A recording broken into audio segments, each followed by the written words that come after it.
As a staff, we have embarked on an equity journey to ensure that all of our students have what they need to be successful. Our shared definition of equity states that we are committed to removing barriers to ensure success for all of our students. But have we considered the barriers that our homosexual students may face? Have we considered the emotional impact of our homosexual students? Have we reviewed comparative data between our heterosexual and our homosexual students? Have we been vigilant in creating safe spaces for our homosexual students? Have we considered how our body language and how our tone can either promote or destroy the school climate? So the question becomes, why have we ignored some of our most emotionally vulnerable students? So we've made some progress in exploring the success of different groups of students and then determining the interventions and the supports that they need to be successful. Now, in a quest to really understand or further understand my own bias, I took a survey, and the survey helped me to understand if I have any bias, specific bias towards heterosexual or homosexual people.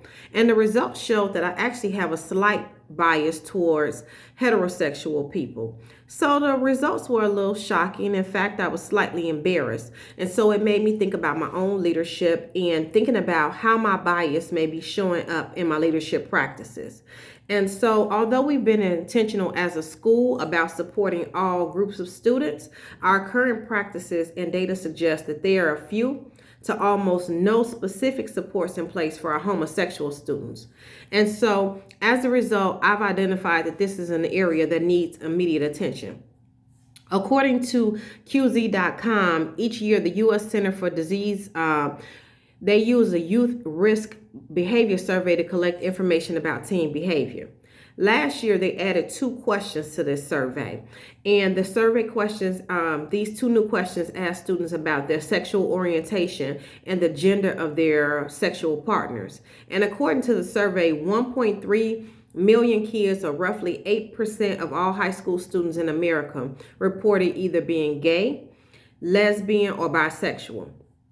And then, according to the U.S. Department of Health and Human Services, homosexual students are at an increased risk for bullying, risky sexual behaviors, alcohol use, suicide attempts, and homelessness. And so, since we are clear about some of the issues that our homosexual students are facing, we have to be even more intentional about a proactive approach to supporting our homosexual students. Now, in our current MTSS model at the school, we're focusing on ensuring that all students have all the supports that they need to be successful. But we haven't really dived into the specific needs of our homosexual students. And so we know that ignoring their needs may have very devastating results for some students. The U.S. Department of Health and Human Services provides suggestions for how schools can build a supportive environment for homosexual students. Schools can focus on policies and procedures and activities to promote a healthy school culture. And then research also indicates that schools that have clubs that support homosexual youth are less likely to experience threats of violence, high absentee rate, or attempted suicide than those schools that don't have the support groups. So suggestions for improvement include encouraging respect for our homosexual students, identifying safe spaces in schools, encouraging more student-led organizations that promote a safe and welcoming environment, and then focusing on the implementation of health-related curriculum that's specifically relevant to our homosexual students. And then also facilitating access to our community-based providers who have a proven track record of working with homosexual youth. And then after reviewing the support gaps that exist for our homosexual students, what we'll begin to do is we'll begin to leverage our strong relationships with our community partners to provide direct social emotional supports to students. And so we believe that in connecting students to partnerships that have a proven track record of success, that we will begin to help students be able to share their feelings with and emotions with a trusted adult. We believe that as a result of hooking students up with these tier 2 and tier 3 supports, then we will expect to see our homosexual students improve their academic performance, decrease their truancy rate, and then also decrease their student code of conduct behavioral infractions. And so, in our current model, we review the success of all of our student groups in terms of academic performance, attendance rates, and discipline data. And then we will use that same model for our looking at our supports available to homosexual students.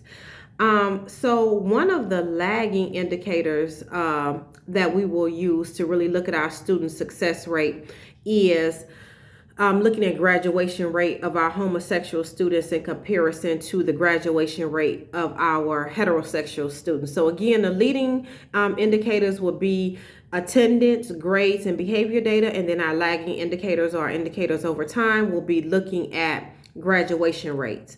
And so currently we don't have any data to determine how many of our students are self-reporting as homosexual. So as the school leader, one of my next steps is really to determine how to best collect this data without violating any laws or any privacy acts, and in a way that feels respectful to our homosexual students.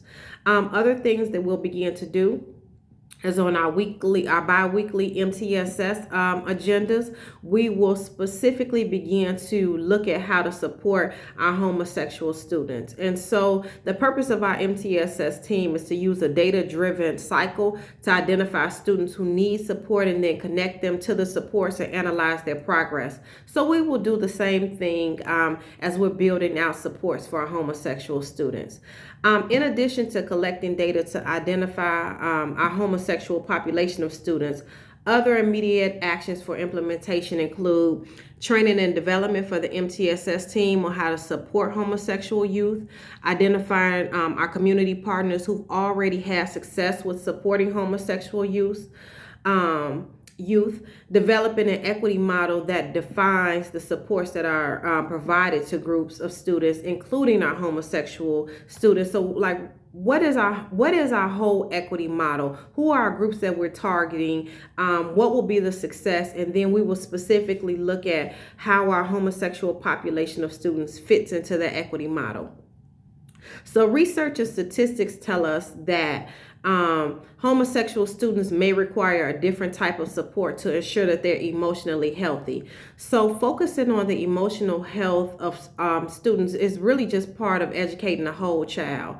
And so the goal of this equity shift is to identify homosexual students who need specific socio-emotional supports, connecting them with a highly successful community partner, and then the partnership will further support our goals of ensuring equitable access for all students.